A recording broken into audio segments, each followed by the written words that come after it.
folks, it's Mandela McGee. I am back, and I was going to show you how I've been going back to classical pieces that I learned as a kid, and I'm taking elements from them to use in musical settings I've been working in recent years, rock bands, pop bands, a little bit of jazz, stuff like that.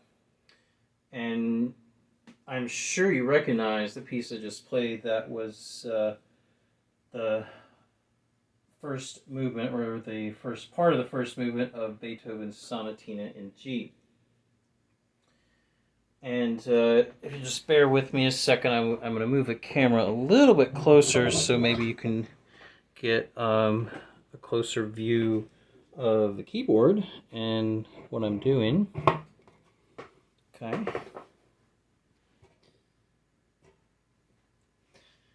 Yeah, so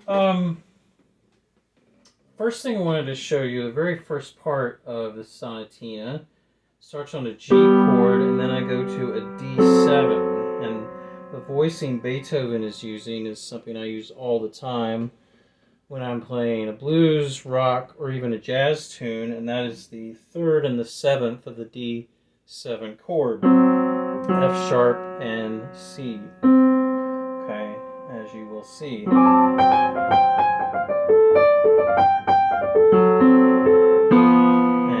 it just goes on from there. Now, something I remember when I was a kid, I was taught this kind of a chord change, like a G major chord to a D7 with the D tonic on top. Seems like we were doing that all the time. I prefer to leave out the tonic and just playing thirds and sevenths. That's how I voice my left-hand chords in a lot of popular music settings. Next thing I would like to look at is, what do we do with our left hand besides just play octaves or the root? Well, Beethoven can show us some things there, and I noticed something recently. Now, this is in the second theme in the first movement of Beethoven's Sonatina in G. If you will recall this, a descending G major scale. Okay, left hand is a fifth, D and A. Okay, here we go. Okay, now we go from an F sharp to a G, D in the bass chorus. Okay. So I'm gonna try to put that to use on my next gig. It's something we can take with us. What I started doing when I got back into piano seriously is, I still have not all of them, but many of my favorite books from when I learned as a kid, and I'm going back through these pieces. Most important thing is I'm memorizing them. And that way you can take those things with you to your next gig. The other important reason to have it memorized is most musicians I play with play by ear. They don't read music, okay? So taking these things from memory helps me recycle them and put them in my favorite rock tunes and so forth, pop tunes, jazz, what have you. Okay, the last thing I wanted to show you, something really powerful, is at the end of the second movement, and in my version, this is how the Sonatina ends.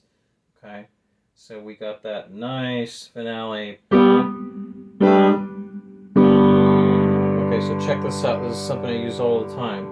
Okay, and on a G major chord, I got G and D in the bass, a fifth, and then I've got B natural and G, a sixth in the right hand. Watch this.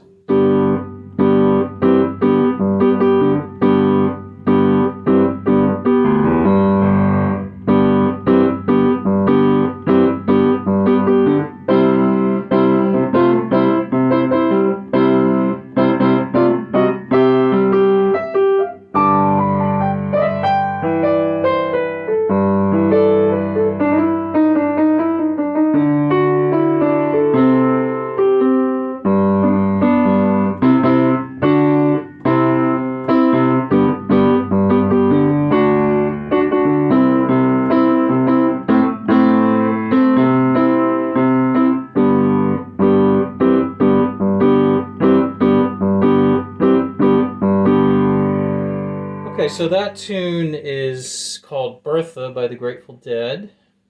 And I'm using those very same voicings of that G chord that is at the end of Beethoven's Sonatina in G. Okay, and what's going on there is what we call voice leading. So my fifth fingers stay the same, they stay on G. It's my thumbs in the middle that move. They're both going to move one white key to the right. Okay, and I'm moving with a D in the left hand, B natural in the right hand, right thumb, and see now I've got a C chord. I'm moving to an E and the left thumb, C and the right thumb. Okay. Yeah. Now here's a little add-on here. Check this out.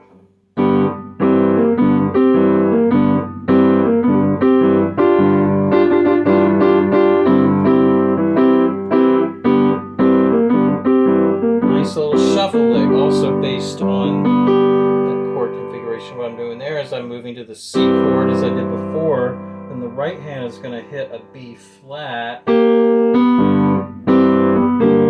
we go.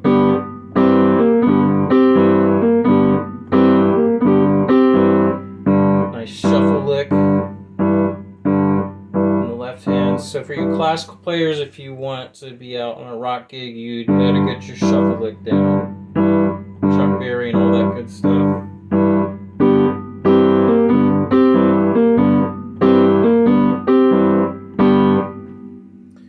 Alright, well I hope this has been helpful to you, and we'll see you next time.